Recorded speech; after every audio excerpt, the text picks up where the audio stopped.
बिस्मिल्लाहिर्रहमानिर्रहीम। इय्याका नअबुदु व इय्याका नस्तईन। अस्सलाम वालेकुम स्टूडेंट्स। आज हम लोग पास पेपर 2024 डिस्कस करने जा रहे हैं। फाइनेंशियल अकाउंटिंग का principle of accounting item part 2। तो ये 2024 में पेपर आया हुआ है। 20 नंबर के MCQs आए हुए हैं, ये आपके सामने हैं। डेप्रिसिएशन वाले चैप्टर से आया हुआ है पहला MCQs।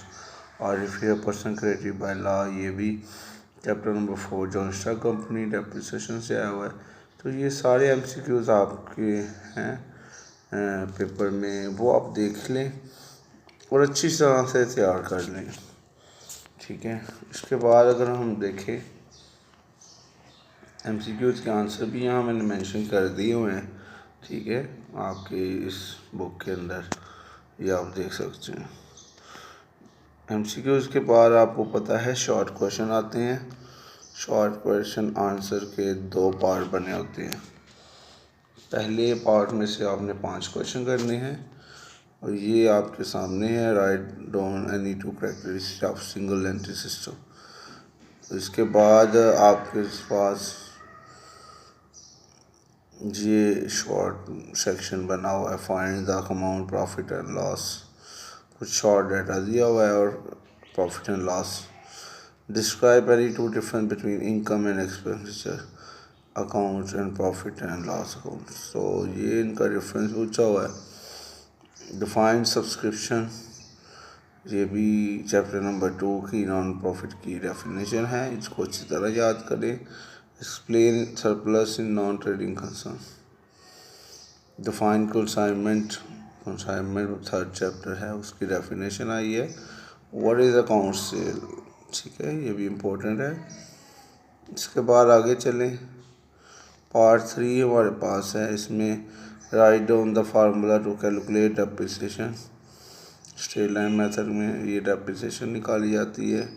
What is meant by obsolescence. तो ये सारा पेपर आपके सामने है। लीगल डॉक्यूमेंट हैं, वर्ड इन प्रेफरेंस शेयर है, शेयर्स और नसीब के चैप्टर से आया हुआ है।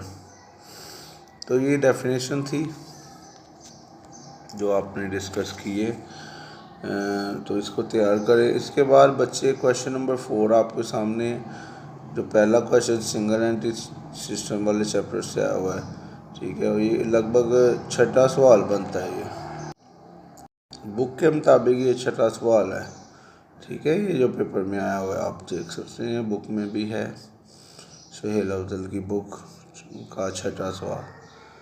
इसके बाद इसका भी सलूशन हमने किया हुआ है साथ साथ, ये आप सलूशन भी देख लें, ठीक है। इसके बाद क्वेश्चन नंबर 5, ये chapter number 2 non profit organisation, वहाँ से आया हुआ है। इसके बाद अगर हम आगे चलें, फर्दर स्टडी करें, तो कंसाइनमेंट वाले चैप्टर से सवाल आया हुआ है, ठीक है।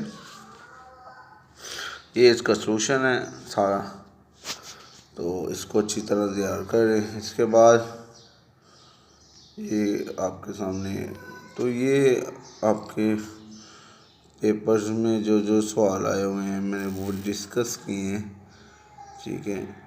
ये डेप्रिसिएशन वाले चैप्टर से सवाल है और आपको पता भी है कि डेप्रिसिएशन वाले चैप्टर से सवाल कितने अहम होते हैं, ठीक है। ये आपके सामने है और ये सलूशन भी है। तो बच्चे ये आपका पेपर है और लास्ट पे जो सवाल आया हुआ है वो बेसिकली आया हुआ है पार्टनरशिप वाले चैप्टर से। तो ये सारा आपका पेपर था जिसमें मैंने आपको वाज़िया बता दिया किस किस चैप्टर से सवाल आया हुआ है। तो इसको अच्छी तरह से तैयार करें पेपर, कोई भी क्वेश्चन हो पूछें लास्ट